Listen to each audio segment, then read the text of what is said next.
15 বছরে একদিনের জন্য আমি কল্যাণবাবুকে আমার বাড়ির সামনে ঘুরতে দেখিনি, হাত জোর করে ওই ভোট ছাওয়া ছাড়া, ভোটের আগে হাত জোর করে ঘোরা ছাড়া আর কখনো আমার এলাকার কোনো সমস্যা তো ওনাকে আমরা পাশে পাইনি।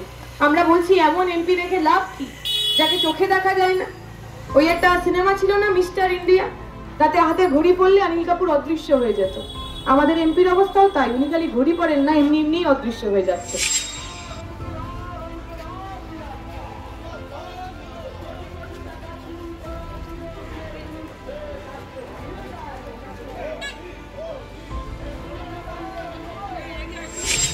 আগামী দিনে এই পশ্চিমবঙ্গের বুকে, এই ভারতের বুকে, এই বাংলার বুকে এক লাল টুকটুকে দিন আনার জন্য এখানে এসেছি।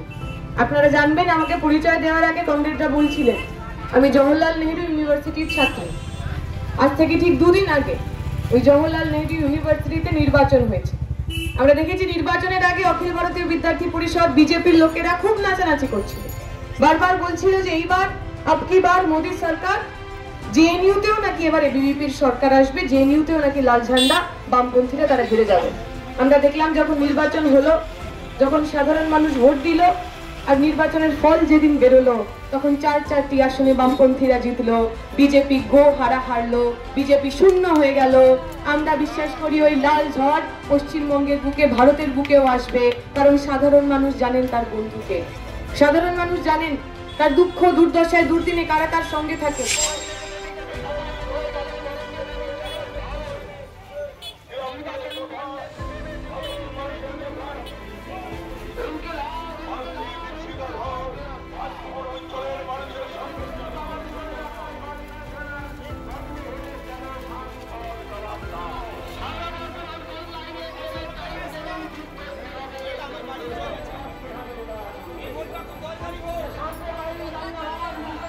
জনাইয়ের সাধারণ মানুষ তাদের কষ্ট, তাদের সমস্যা, তা নিয়ে একটা কথাও বলেন না।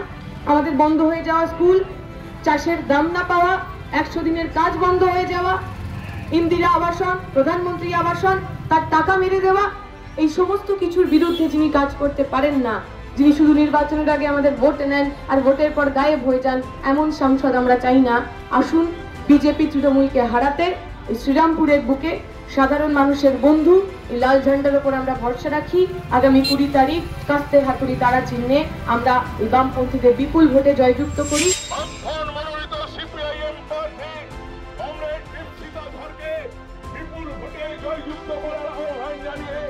গরিব মানুষের কথা, সাধারণ মানুষের কথা, শ্রমিক কৃষকের কথা এবং দেশের সাম্প্রদায়িক সম্প্রীতি অটুট রাখতে আগামী নির্বাচনে দিল্লি জওহরলাল নেহেরু ইউনিভার্সিটির ছাত্রী কমরেড দীপশিতা ধরকে